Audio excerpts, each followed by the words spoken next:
दिसंबर का महीना अभी शुरू ही हुआ था और सर्दी इस कदर बढ़ चुकी थी कि हवा में मानो बर्फ घुल गई हो। ऐसी ठंड कि हवा भी मानो चाकू की तरह चुभ रही हो। गांव के सभी लोग ठंड से परेशान हो चुके थे।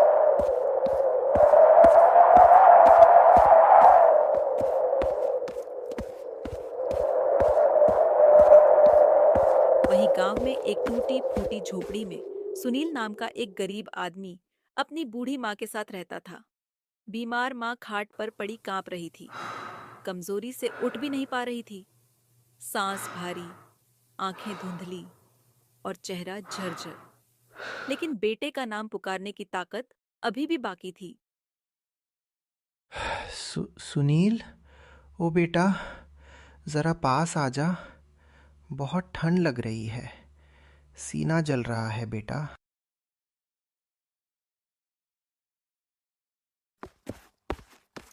सुनील माँ की आवाज सुनकर दौड़ता हुआ उसके पास जाता है।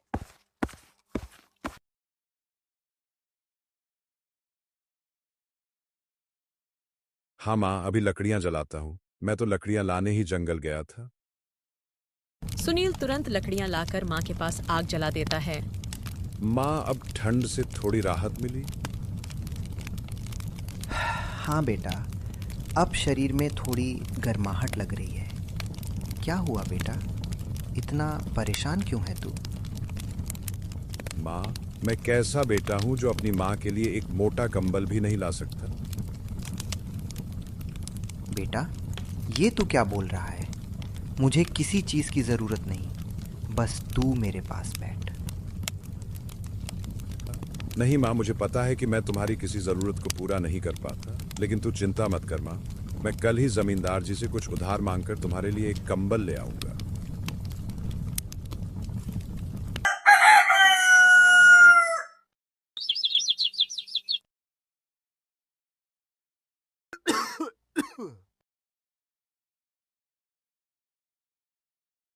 माँ, आज ठंड कुछ ज्यादा ही है। मैंने खाना बना के रख दिया है। तू समय से खा लेना और अपना ख्याल रखना। मैं काम पर जा रहा हूँ। ठीक है बेटा, तू भी अपना ख्याल रखना और जल्दी घर आ जाना। मैं जानती हूँ कि इतनी ठंड में तेरी छाती में कितनी झंझनाहट होती होगी। ऊपर से मैं तुझ पर बोझ बनकर बैठी हूँ। पता नहीं ये ईश्वर कब तक तेरी परीक्षा लेगा। माँ, तू ऐसा क्यों बोलती है भला? तेरे सिवा मेरा कौन है इस दुनिया में? आइंदा से ऐसा कभी मत बोलना। अब मैं चलता हूँ, देर होगी तो जमींदार गुस्सा होगा। ठीक है बेटा।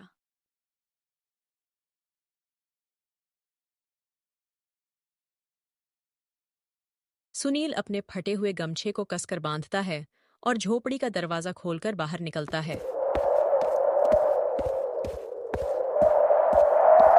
सुनील पैदल चल रहा था। हवा इतनी तेज थी कि मानो रास्ते में हर कदम पर उसे रोक रही हो, पर पेट भरने के लिए वह चलते जा रहा था। लगता है रास्ते भर मुश्किल होगी, लेकिन काम पर तो जाना ही होगा। हे भगवान, कब तक ऐसे चलेगा?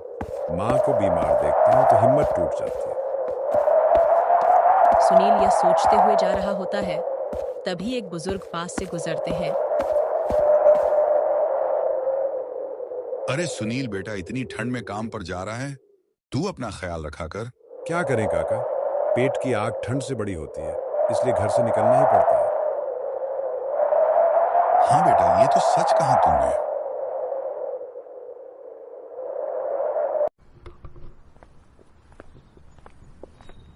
सुनील गांव के ही जमींदार के पास मजदूरी कर अपना और अपनी मां का गुजारा करता था।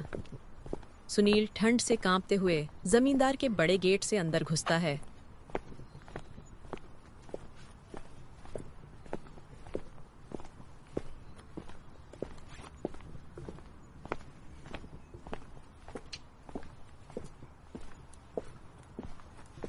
जमींदार दूर से ही उसे घूर रहा होता है। अरे सुनील, आज इतनी देर से क्यों आया? घड़ी देखी है तूने? मालिक, वो ठंड बहुत है और माँ भी बीमार है, इसलिए देर हो गई। ठंड सिर्फ तुझे लगती है, हम लोगों को ठंड नहीं लगती क्या? ये रोज रोज देर से आना बंद कर। अगर आज के बाद लेट आया ना तो सीधे काम से निकाल दूंगा। समझा? नहीं नहीं मालिक, ऐसा मत कीजिए। नहीं तो मेरे घर में चूल्हा तक नहीं जलेगा। मैं रोज समय पर आऊंगा। चल जाकर काम पर लग जा।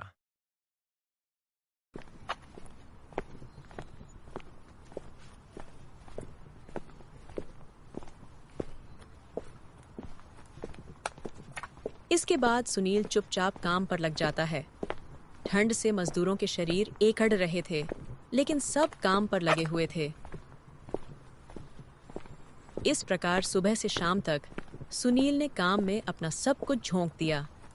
हर बार बोरी उठाना उसकी मजबूरी की कहानी कह रहा था। पास खड़े दूसरे मजदूर आपस में बातें करते हैं। अरे सुनील भाई, आज तू बहुत परेशान लग रहा है।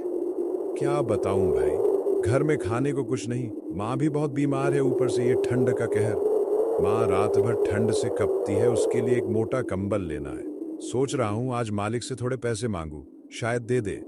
मालिक का दिल पत्थर का है सुनील, पर कोशिश कर ले, शायद आज सुन ले। सुनील कांपता हुआ मालिक के पास पहुंचता है। मालिक जी, आज कुछ पैसे दे दीजिए। घर में खाने को कुछ नहीं है और माँ भी ठंड से कांप रही है। उसके लिए एक मोटा कंबल लेना है। थोड़ा बहुत ही दे दीजिए मालिक। मालिक गुस्से में तिरछी नजर से सुनील को देखता है। अरे अभी कुछ दिन पहले ही तो पैसे दिए थे। इतनी जल्दी जल्दी पैसे देते रहूं क्या? तुम सब गरीबों का हर दूसरे दिन यही रोना होता। जा अगले हफ्ते आना। मालिक, बस थोड़े बहुत दे दीजिए, नहीं तो माँ ये ठंड भी नहीं निकल पाएगी। समझ में नहीं आता क्या? नहीं मिलेंगे पैसे। अब जा, काम बंद हो गया।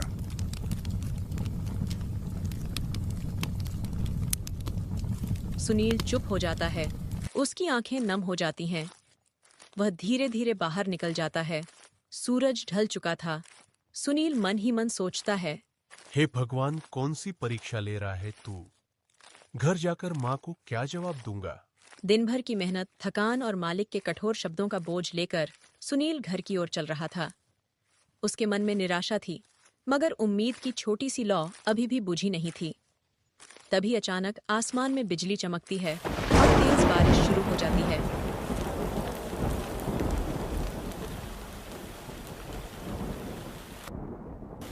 हे ऊपर वाले, क्या हमारे दुख कम थे जो अब यह बिन मौसम की बारिश शुरू कर दी? कुछ तो रहम कर। बारिश और तेज होने लगती है। उसके कपड़े भीग चुके थे। ठंड शरीर में सुई की तरह चुभ रही थी। लेकिन माँ अकेली है, ये सोच उसके कदम बढ़ते जा रहे थे। किसी तरह सुनील अपनी झोपड़ी तक पहुंचता है।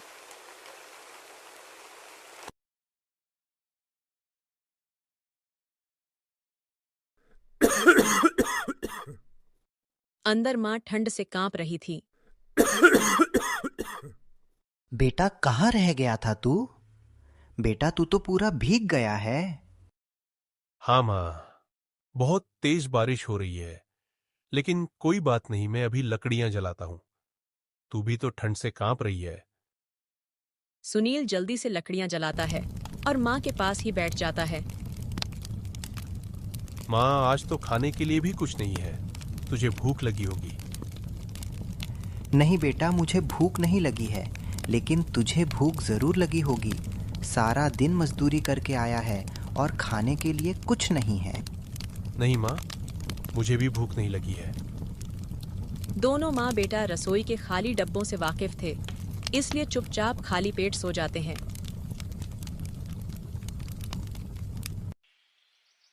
अगली सुबह बारिश थम चुकी थी, लेकिन सुनील की मुसीबतें थमने का नाम ही नहीं ले रही थीं। सुनील, ओ सुनील। बाहर कौन चिल्ला रहा है? सुनील तुरंत झोपड़ी से बाहर निकलता है। जमींदार साहब, आप यहाँ? मैं अभी काम पर आ ही रहा था। सुनील, तुझे काम पर आने की कोई जरूरत नहीं है। ये आप क्या बोल रहे? मैं सही बोल रहा हूं। सुनील, दरअसल मेरा यहां का काम खत्म हो गया है, इसलिए मैं अब ये गांव छोड़कर जा रहा हूं। और ये घनश्याम जी हैं, इस गांव के नए जमींदार। और ये जमीन जिस पर तुमने ये झोपड़ी बना रखी है, इसे भी मैंने इनको ही बेच दिया है। इसीलिए तुझे ये जगह खाली करनी होगी। ये सुनते ही सुनील के पैरों तले जमीन खिसक जाती है। ये आप क्या बोल रहे साहब? आपको पता है मेरी माँ कितनी बीमार है। भला इतनी सर्दी में मैं उसे लेकर कहाँ जाऊंगा? मुंह गरीब पर थोड़ी तो रहम कीजिए। सुनील, अब मैं कुछ नहीं कर सकता हूं। अब जो बात करनी है इनसे करो। ठीक है घनश्याम जी, मैं चलता हूं।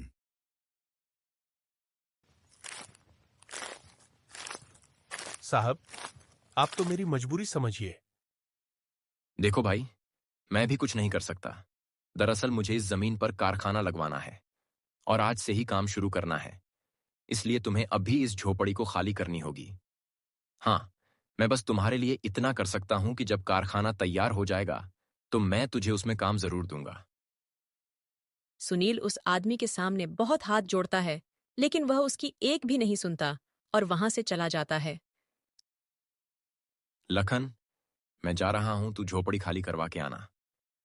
सुनील अब पूरी तरह से टूट जाता है। उसे समझ नहीं आता कि अब वो माँ को लेकर कहाँ जाएगा। वह झोपड़ी के अंदर जाता है तो माँ को देख चौंक जाता है। माँ अपना कुछ सामान लेकर तैयार थीं। माँ, कुछ मत बोल बेटा, मैंने सब कुछ सुन लिया है। चल बेटा, देखते हैं ये ईश्वर हमारी और कितनी परीक्षाएं लेता है। दोनों माँ बेटा अपना जरूरी सामान लेते हैं और झोपड़ी से निकल जाते हैं।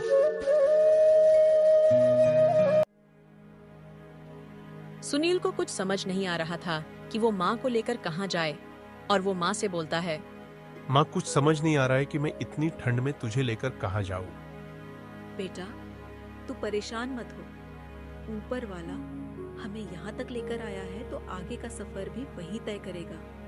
माँ चल, हरीश के घर चलते हैं, शायद वो हमारी मदद कर दे। दोनों माँ बेटा बड़ी उम्मीद के साथ हरीश के घर की ओर जाते हैं। तभी हरीश रास्ते में ही मिल जाता है। अरे सुनील, तू यहाँ वो भी माँ को लेके? तूने तो बताया था कि माँ की तबीयत ठीक नहीं, फिर इतनी ठंड में तू इन्हें लेकर कहाँ जा रहा? अरे हरीश, तुम्हें क्या बताऊं भाई, मुझ पर मुसीबतों का पहाड़ गिर पड़ा है। इसलिए मैं तुम्हारे घर ही मदद की उम्मीद में जा रहा था। ऐसा क्या हो गया भाई?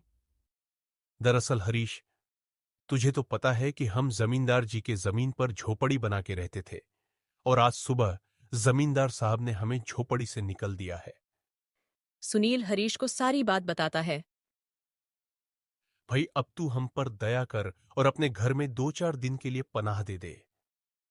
हरीश थोड़ी देर के लिए खामोश हो जाता है। क्या हुआ भाई, कुछ तो बोल। सुनील, मुझे तुझ पर पूरी हमदर्दी है, लेकिन तू जानता है कि मेरे पास भी सिर्फ एक ही कमरा का घर है और उसी में हम 5 लोग रहते हैं। हम दोनों पति पत्नी और हमारे 3 बच्चे। भला मैं तुम्हें कहाँ रखूंगा? मुझे माफ कर दे भाई। सुनील कुछ बोलता, उससे पहले माँ बोल पड़ती है। हरीश बेटा, तू माफी मत मांग। बेटा, हम समझ रहे तेरी मजबूरी। कोई बात नहीं बेटा, हम कुछ और इंतजाम कर लेंगे।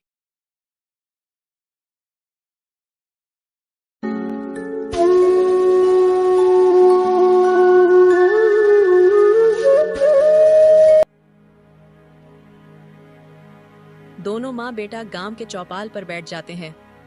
शाम ढलने को आ गई थी और ठंड भी अपनी चरम सीमा पर थी। दोनों रात के भूखे ठंड से ठिठुर रहे थे। माँ, ठंड बहुत बढ़ गई है, तेरी तबीयत ज्यादा खराब हो जाएगी। चल, रामू काका के घर चलते हैं। नहीं बेटा, अब मैं किसी के घर नहीं जाऊंगी। बेटा, हम जानते हैं कि इस ठंड में सबका खुद का गुजारा करना मुश्किल है, तो भला वो लोग हमें कहाँ जगह देंगे? हम सबसे मदद मांगकर उन्हें शर्मिंदा नहीं कर सकते। माँ, तू ठीक बोल रही, लेकिन कुछ नहीं बेटा, अब सब ऊपर वाले पर छोड़। दोनों माँ बेटा बैठे हुए थे, तभी वहां गांव के सत्याजी आ जाते हैं। अरे सुनील, इतनी ठंड में माँ को लेकर यहाँ क्यों बैठा है? क्या बताऊं, काका रहने का कोई ठिकाना नहीं है और माँ की तबीयत भी ठीक नहीं। सुन, सारी बातें बाद में बताना, पहले माँ को लेकर मेरे घर चल। सच में काका, आपको कोई परेशानी तो नहीं होगी? अरे पगले, इसमें परेशानी कैसी? हम लोग एक दूसरे की मदद नहीं करेंगे तो कौन करेगा?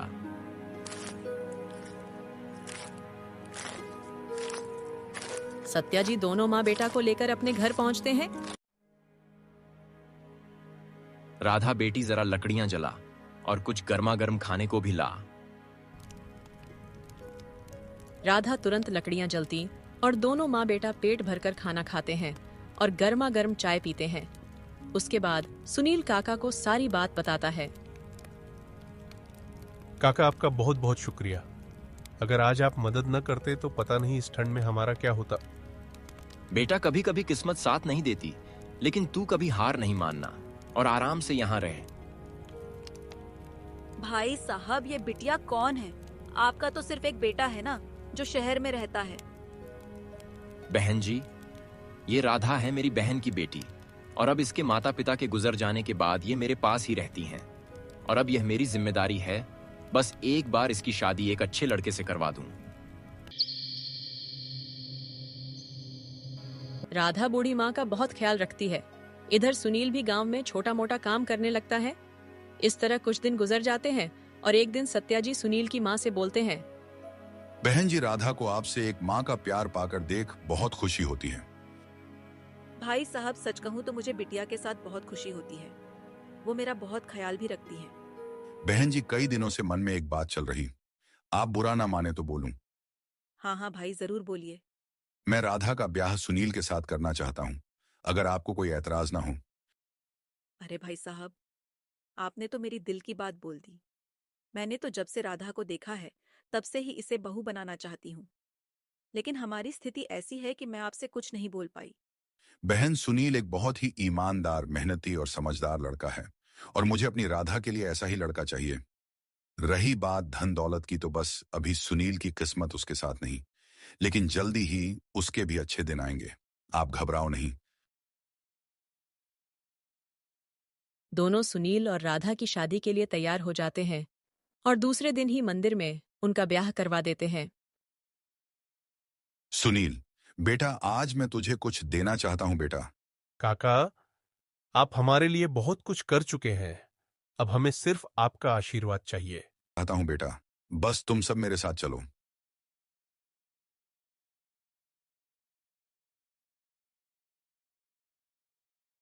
बेटा, आज से ये घर और ये सारे खेत तुम्हारा हुआ। काका, ये आप क्या बोल रहे? और ये किसका घर है? भाई साहब, आप ये सब हमें देकर शर्मिंदा न करें। माना कि इतना सब कुछ हम राधा को नहीं दे पाएंगे, पर आप सुनील पर भरोसा रखिए कि ये राधा को एक अच्छी जिंदगी देगा।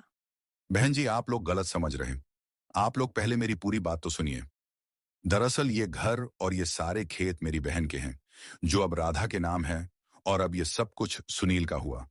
ये सब तो मेरे पास सिर्फ मेरी बहन के अमानत के तौर पर थे, और मैंने ये सब कुछ पहले किसी को नहीं बताया, क्योंकि मैं चाहता था कि सिर्फ दौलत की लालच में कोई राधा से ब्याह न करे। सुनील बेटा, मुझे यकीन है कि तुम अब इन सब का अच्छे से ख्याल रखोगे। भाई साहब, मेरे बेटे को राधा के रूप में लक्ष्मी दी है। सच में आपने तो मेरे बेटे की किस्मत ही बदल दी। बहन जी, मैंने कुछ नहीं किया है। ये सब करने वाला तो सिर्फ ऊपर वाला है। हम सब तो सिर्फ उसके हाथ की कठपुतली है। अच्छा, अब मैं चलता हूं। मामा जी, क्या आप हमारे साथ नहीं रहेंगे? नहीं बेटा, मैं तो सबसे पहले गंगा नहाने जाऊंगा, फिर कुछ दिन बेटे के पास जाऊंगा। वो भी कितने दिनों से बुला रहा। ठीक है बेटा, अपना ख्याल रखना।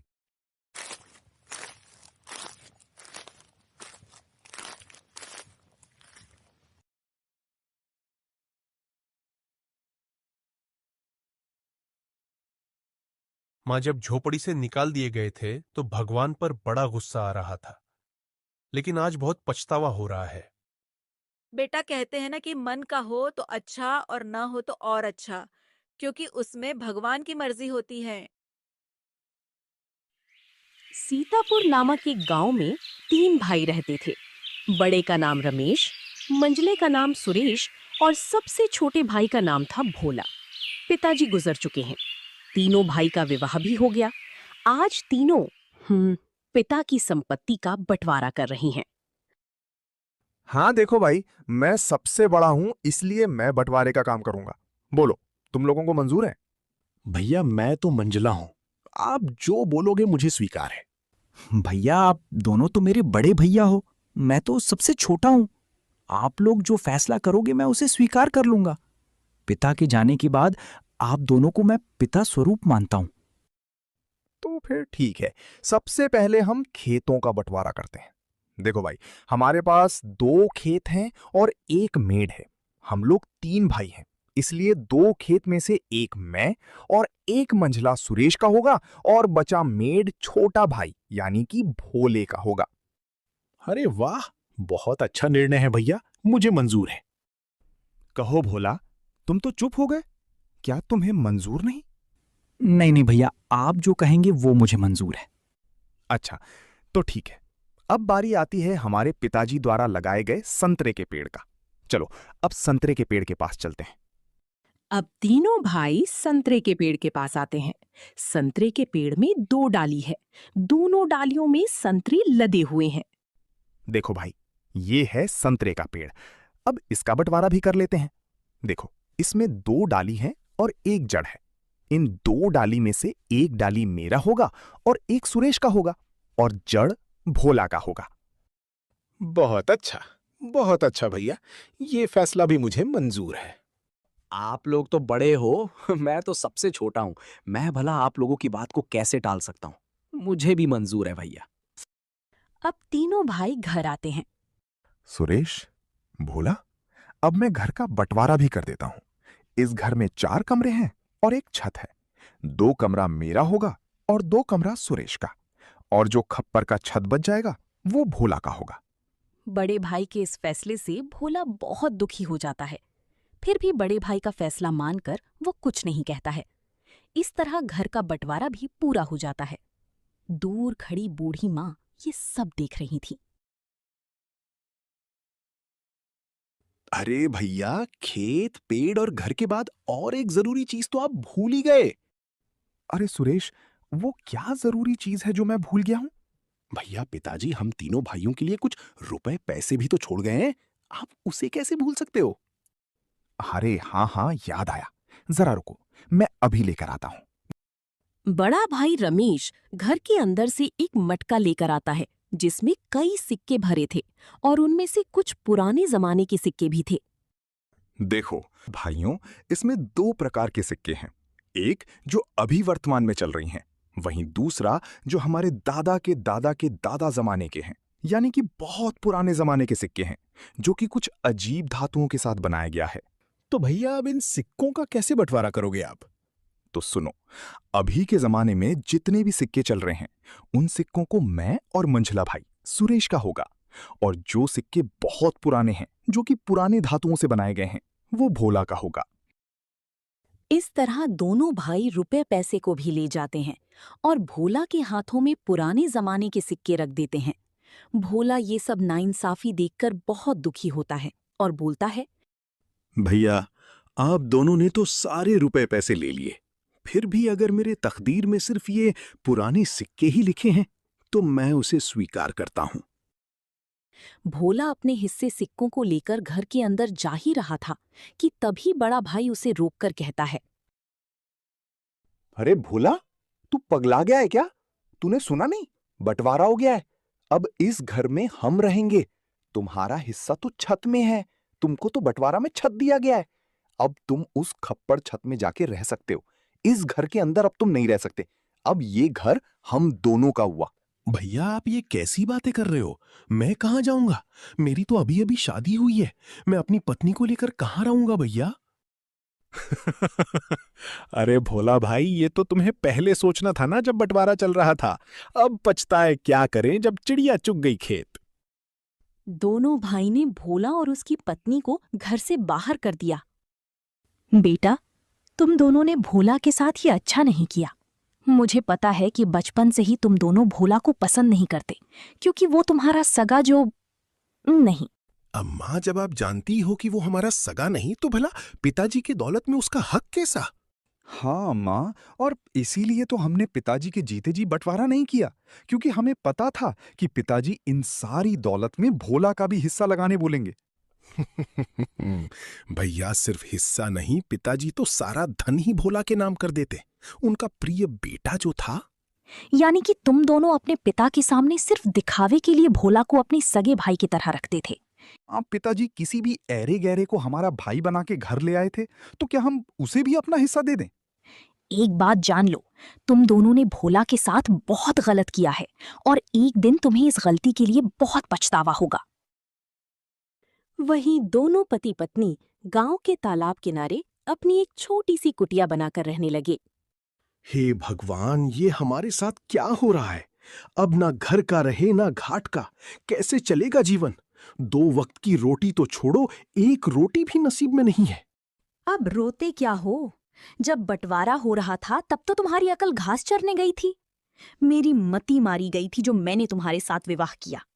मेरी तो किस्मत ही खराब है। बड़े भाई बोलकर तुमने कुछ ज्यादा ही इज्जत दी थी। देख लिया नतीजा, अब भुगतो। ममता, वो दोनों मेरे बड़े भाई थे। अब बताओ भला मैं उनसे कैसे सवाल जवाब करता? अच्छा, तुम्हारे बड़े भाइयों ने तो अपने छोटे भाई के लिए कुछ नहीं सोचा, सब कुछ तो रख लिया। तुम्हारे हिस्से में क्या दिया है? खेत के नाम पर मेड़ दिया है और पेड़ के नाम पर जड़ दिया है। घर के नाम पर छत दिया है और पैसे के नाम पर ये आदम जमाने के 4 सिक्के दिए हैं। ममता, अब बस भी करो, और कितनी ताने मारोगी? अब छोड़ो उन बातों को। चलो, छोड़ दिया। अब बताओ आगे का क्या? क्या करोगी, क्या खाओगी, कुछ बताओगे मुझे? मैं क्या करूं? वैसे मुझे ये समझ नहीं आ रहा है कि मांझी ने भी इस नाइंसाफी पर कुछ नहीं बोला और ना ही हमें रोका। हाँ ममता, मुझे भी माँ का चुप रहना अच्छा नहीं लगा। हो सकता है माँ की कोई मजबूरी होगी, वरना माँ मुझसे बहुत प्यार करती है। मेरे लिए इतना ही काफी है। अब ये सारी बात छोड़ो, मैं एक काम करता हूँ। मैं मुखिया जी के पास इन पुराने सिक्कों को लेकर जाता हूँ। शायद इन सिक्कों के बदले मुझे कुछ नया सिक्का मिल जाए। भोला बड़ी उम्मीदों के साथ उन 4 सिक्कों को लेकर मुखिया के पास जाता है। अरे भोला, तुम यहाँ, बताओ कैसे आना हुआ? मुखिया जी, मेरे पास ये सिर्फ 4 सिक्के ही हैं। क्या आप इन सिक्कों के बदले मुझे कुछ नए सिक्के दे सकते हैं? अरे भोला, ये सिक्के बेकार हैं, अब ये चलन में नहीं रहा। भला तुम्हें इन सिक्कों के बदले कौन पैसे देगा? सच में तुम बहुत भोले हो। अब मैं क्या करूं? हे भगवान, मैं तो बर्बाद हो गया सेठ जी। देखो भोला, मैंने भी तुम तीनों भाइयों के बंटवारे की बात सुनी है। सुनकर बहुत बुरा लगा। दोनों भाइयों ने तो सब कुछ ले लिया और बदले में तुम्हें कुछ नहीं दिया। ऊपर से उन निर्दयी भाइयों ने तुम्हें घर से भी निकाल दिया।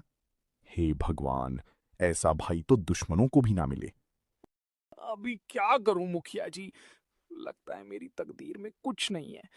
अगर आप कुछ काम दे दे तो बहुत मेहरबानी होगी। हाँ भोला, तुम्हारा दुख मुझसे देखा नहीं जाता। भोला, पता नहीं क्यों, वैसे तो मैं किसी के ऊपर दया नहीं करता, फिर भी तुम्हारा दुख देखकर मेरे जैसे कठोर दिल भी आज पिघल गया। एक काम करो भोला, कल से तुम और तुम्हारी पत्नी मेरे खेतों पर काम करो। मैं जितना मजदूरी दूसरे मजदूरों को देता हूं, उससे ज्यादा मजदूरी मैं तुम दोनों को दूंगा। वैसे भी तुम्हारे पास अभी कोई काम नहीं है। हाँ मुखिया जी, मैं आपके यहाँ काम करूंगा, मेरी पत्नी भी काम करेगी। ठीक है भोला, तो फिर कल सुबह से खेत पर काम के लिए आ जाना, और ये तुम अपने सिक्के अपने पास ही रखो। शायद यही तुम्हारी 4 सिक्के की तकदीर वाली निशानी है। भोला उदास होकर वापस अपनी कुटिया पर आता है। भोला की पत्नी रास्ता देख रही थी। भोला अपनी पत्नी के पास आकर सारी बातें बताने लगता है। अब यही दिन देखना बाकी था। अब हमें दूसरे के खेतों में काम करना पड़ेगा। हाय रे मेरी किस्मत। अब देखो ममता, तुम ज्यादा ज्ञान मत दो। हमें काम मिला है, कल से काम पर जाना है। इस तरह दिन गुजरता गया। भोला और ममता अब मुखिया के खेतों पर काम करने लगे। रोजी रोटी का एक जरिया उन्हें मिल गया। खेतों पर फसल लहलहाने लगी। दूसरी तरफ दोनों भाइयों के खेतों में भी अच्छी फसल हुई। अरे भैया, इस साल तो हमारा फसल बहुत अच्छा हुआ है। हाँ भाई, इस साल तो बहुत ज्यादा फसल हुआ है। इस साल बहुत आमदनी होगा। हाँ, बस 2 दिनों में फसल कटवाकर बाजार में बेच देंगे। चलो भैया, घर चलते हैं, कल सुबह फिर आएंगे। अरे ममता, देखो सुबह से दोपहर हो गया है, खाने का वक्त हो गया है। चलो कुछ खा लेते हैं। वैसे आज खाने में क्या है ममता? घर में जो भी थी रूखी सूखी सब ले आई हूं, चलो खा लो। थके हारे भोला और ममता दोनों खेत के एक किनारे में बैठकर खाना खाने लगते हैं। अरे ममता, क्या हुआ? तुम अचानक खाना क्यों बंद कर दी? नहीं, कुछ नहीं। मैं तो बस ऐसे ही कुछ सोच रही थी। क्यों ममता, क्या हुआ? बताओ भी। देखो ना, हम कितना काम करते हैं, सुबह से लेकर शाम तक। ऐसा कब तक चलेगा? पता नहीं किस जन्म की सजा भुगत रही हूं। भगवान ने तो हमसे मुंह मोड़ लिया है। बेघर होकर हम भटक रहे हैं। हमारी भाग्य में कुछ नहीं, न कोई संतान, न कोई जमीन जायदाद। हाँ ममता, मैं भी यही सोचता हूं, पर क्या करें, शायद हमारे किस्मत में यही लिखा है। हाँ, अब तो भगवान पर से भी भरोसा उठने लगा है। भोला और ममता दोनों बातें कर ही रहे थे कि बेटा, बस थोड़े दिन और भगवान पर भरोसा रखो। अब तुम्हारे दुख खत्म ही होने वाले हैं। माँ, आप यहां? माँ, जब आपने उस दिन हमारा साथ नहीं दिया, तो फिर आज क्या हमदर्दी जताने आई हैं? ममता, ये तुम कैसे बात कर रही हो माँ से? वो ठीक ही तो बोल रही है बेटा। उसकी जगह कोई भी होगा तो मुझसे नाराज ही होता। तुझे भी तो बहुत बुरा लगा होगा।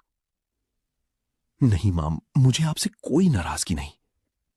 मुझे मालूम है मां, इसमें जरूर आपकी कोई मजबूरी है। हाँ बेटा, तुमने बिल्कुल सही समझा।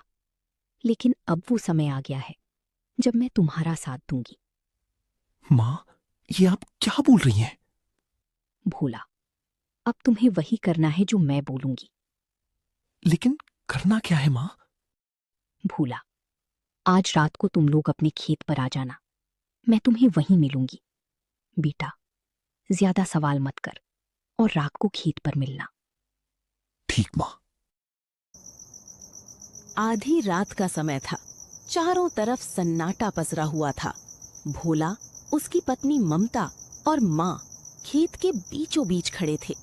माँ के हाथ में फावड़ा देखकर दोनों हैरान थे। भोला बोला, मां, आप फावड़ा लेकर क्यों आई हैं? माँ मुस्कुराई और बोली, बेटा, तुम्हारे भाइयों ने खेत के बंटवारे में तुम्हें ये मेड़ दिया है ना, तो तुम इस मेड़ को तोड़ दो। ये सुनकर भोला और ममता चौंक गए। मां, ये आप क्या बोल रही हैं? अगर मैं ये मेड़ तोड़ दूंगा तो खेत में पानी भर जाए। बेटा, तो तुझे क्या फर्क पड़ेगा? तेरी मेड़ है, तू बस इसे तोड़ दे ताकि उन दोनों को सबक मिले। हाँ भोला जी, माँ बिल्कुल ठीक बोल रही हैं। जब उन्होंने आपके बारे में नहीं सोचा तो आप इतना क्यों सोच। माँ और पत्नी की बात मानकर भोला खेत की मेड़ तोड़ देता है, जिससे खेत में पानी भर जाता है और पूरी फसल बर्बाद हो जाती है। बेटा, अब तुम लोग घर जाओ और कल रात फिर मुझे संतरे के पेड़ के पास मिलना। भोला जी, माँ ने तो बहुत सही दिमाग लगाया है। मैं खामखा माँ को गलत समझ रही थी। ममता, मैंने तो पहले ही बोला था कि माँ की कोई मजबूरी होगी। हाँ, माँ सही समय का इंतजार कर रही थी। अब पता नहीं कल रात माँ क्या करवाने वाली हैं।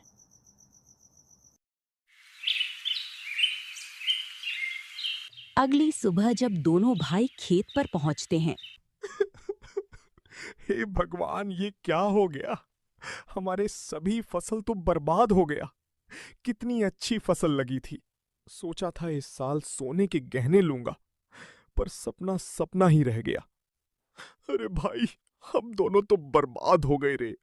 कितनी अच्छी फसल लगी थी। सुरेश, किसी ने ये मेड़ तोड़ दिया है, इसीलिए हमारे खेत में पानी भर गया और हमारी सारी फसल खराब हो गई। भैया, जरूर ये काम भोला का होगा। जरूर उसने होशियारी की होगी। रमेश और सुरेश दोनों रोते हुए घर को आते हैं। घर आकर अपनी पत्नियों को सारी कहानी बताने लगते हैं। ये आप लोग क्या बोल रहे हैं? अब हम क्या करेंगे? देखो जी, मेरी बात सुनो। अगर फसल बर्बाद हो गया है तो कोई बात नहीं, हमारा संतरा का पेड़ तो है ना। हाँ हाँ, तुमने बिल्कुल सही कहा। पर अभी संतरे पकने को कम से कम 12 से 15 दिन और लगेगा। हाँ भैया, जब संतरे पक जाएंगे तो हम उसे बाजार ले जाकर अच्छे पैसे कमा सकते हैं। हाँ हाँ सुरेश, तुम बिल्कुल ठीक कह रहे हो। अब यही एक रास्ता बचा है, वरना हम सब भूखे मर जाएंगे। बाहर खड़ी माँ ने ये सब सुन लिया।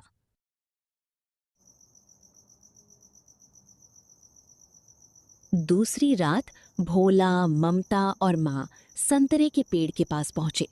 आज माँ के हाथ में कुल्हाड़ी देखकर दोनों हैरान थे।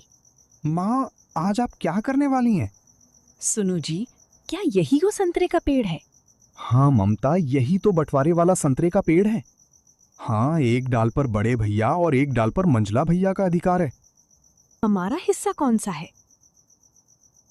अरे ममता, मैंने तो पहले ही तुम्हें बता दिया था कि हमारा हिस्सा सिर्फ जड़ है, इसके अलावा और कुछ भी नहीं। हाँ बेटा, तो फिर ठीक है, इस पेड़ का जड़ तो तुम्हारा है, इसलिए इस जड़ को रखो या काटो ये तुम्हारी अपनी मर्जी। इसलिए ये कुल्हाड़ी लो और पेड़ को जड़ से काट दो। लेकिन माँ। लेकिन वेकिन कुछ नहीं, तुम मेरी बात मानो और पेड़ काटो। भोला माँ की बात मान संतरे का पेड़ काटने लगता है। थोड़ी ही देर में पेड़ नीचे जमीन पर गिर जाता है और एक जोरदार आवाज होती है। पेड़ के जड़ के पास की मिट्टी निकल जाती है और वहां एक संदूक दिखाई देता है। भोला और ममता ये देख हैरान हो जाते हैं और माँ से कुछ बोलते उससे पहले ही रमेश और सुरेश आवाज सुनकर दौड़कर पेड़ के पास आते हैं। देखो भैया, मैंने बोला था ना कि ये सारा काम भोला का है। अच्छा, तो तू है भोला, तू हमसे बदला ले रहा है। माँ, देख लिया ना इसकी करतूत। आप तो इसे बहुत अच्छा समझती थी ना। आखिर गैर गैरी होते हैं। भैया, ये आप क्या बोल रहे हैं? क्या मैं आपका सगा नहीं हूं? हाँ बेटा, तू इनका सगा नहीं है। और ये सब छोड़ और ये संदूक लेकर घर की ओर चल। बेटा, अभी तुझे घर का छत भी तोड़ना है जो तेरे हिस्से में आई है। सब घर के आंगन में पहुंचते हैं। माँ, ये आप क्या बोल रही हैं? आप हमारा घर तोड़वाना चाहती हैं? मुझे तो समझ नहीं आ रहा कि आप हमारी तरफ हैं या इस गैर की तरफ। बेटा, मैं किसी की तरफ नहीं हूं, मैं तो सिर्फ सच्चाई की तरफ हूं। भोला, तू संदूक खोल। भोला माँ और भाइयों की बातों से बहुत आहत में था। उसे कोई होश नहीं था। ममता, वो नहीं खोलेगा, तू ही इस संदूक को खोल। ममता की संदूक खोलते ही सभी की आंखें फटी रह गईं। उसमें सोने चांदी के गहने, हीरे जवाहरात और पुराने खजाने के सिक्के भरे पड़े थे। माँ बोली, भोला, ये वही पुराने सिक्कों की पहचान थी जो तुम्हें मिले थे। तुम्हारे पिता जानते थे कि एक दिन लालच में अंधे तुम्हारे भाई तुम्हारे साथ अन्याय करेंगे, इसलिए उन्होंने तुम्हारे लिए असली दौलत पहले ही छुपा दिया था। ये सब तुम्हारा है। माँ की बात सुनकर वहां सन्नाटा छा गया। रमेश, सुरेश, भोला और ममता सबकी आंखें माँ के चेहरे पर टिक गईं। माँ ने भारी आवाज में कहना शुरू किया, आज मैं वो सच बताने जा रही हूं जो बरसों से मेरे सीने में दबा था। हाँ, ये सच है कि भोला तुम्हारा सगा भाई नहीं है, लेकिन इसका मतलब ये नहीं कि इसका इस घर और इस संपत्ति पर कोई हक नहीं। असलियत तो ये है कि ये सारी जायदाद, खेत, घर, संतरे का पेड़, सब कुछ भोला के पिता की संपत्ति है। ये सुनकर रमेश और सुरेश के पैरों तले जमीन खिसक गई। क्या? लेकिन माँ, हमारे पिता तो कहते थे कि ये सब उनकी मेहनत की कमाई है। नहीं बेटा, तुम्हारे पिता ने कभी झूठ नहीं बोला, बस पूरा सच तुमसे छुपाया। सालों पहले तुम्हारे पिता की एक परम मित्र थे, गोविंद। भोला उसी गोविंद भाई का बेटा है। गोविंद बहुत बड़ा जमींदार थे, उनके पास अथाह दौलत थी। भोला की माँ भोला को जन्म देते ही मर गई और भोला के पिता ये सदमा ज्यादा दिन तक बर्दाश्त नहीं कर पाए। तब मरते समय उन्होंने अपने सबसे भरोसेमंद दोस्त यानी तुम्हारे पिता के हाथ में भोला को सौंप दिया। गोविंद भाई ने तुम्हारे पिता से कहा था, मित्र, मेरे बाद मेरे बेटे भोला की रक्षा करना और जब समय आए मेरी सारी संपत्तियों से सौंप देना। तुम्हारे पिता ने ये वचन निभाया। उन्होंने भोला को अपने बेटे से भी ज्यादा प्यार दिया, लेकिन उन्हें पता था कि लालच इंसान को अंधा कर देता है, इसलिए उन्होंने खजाना जमीन के नीचे छुपा दिया और पहचान के लिए भोला को वे पुराने सिक्के दिए। अब रमेश और सुरेश की आंखों में पश्चाताप और शर्मिंदगी थी। दोनों भाई भोला के पास जाकर उससे माफी मांगने लगते हैं। भोला, हमें माफ कर दो भाई। हमने तुझे गैर समझा, तेरा हक छीना, तुझे घर से निकाला, जबकि असली हकदार तो तू था। हमने लालच में आकर इंसानियत खो दी, मां की बात नहीं मानी, भाईचारे का रिश्ता तोड़ दिया। अगर हो सके तो हमें माफ कर दो। मां, आप भी हमें माफ कर दो। हमने आपके संस्कारों को शर्मिंदा किया। गलती इंसान से होती है, लेकिन जो अपनी गलती मान ले वही सच्चा इंसान होता है। भैया, आप दोनों मेरे बड़े भाई हो। मेरे दिल में आपके लिए कभी नफरत नहीं थी। अगर आज आपको अपनी गलती का एहसास हो गया तो यही मेरे लिए सबसे बड़ा धन है। मैंने आपको माफ किया। यह सुनते ही ममता भी मुस्कुरा उठी। अब जब परिवार फिर से एक हो गया है तो पुराने गिले शिकवे मिटा दीजिए। अब हम सब मिलकर रहेंगे। इसके बाद भोला ने सबसे बड़ा दिल दिखाया। ये संपत्ति भले मेरे पिता की हो, लेकिन इस घर पर जितना मेरा हक है उतना ही आप दोनों का भी है। आज से हम तीनों भाई मिलकर रहेंगे, साथ काम करेंगे और इस परिवार को फिर से खुशियों से भर देंगे।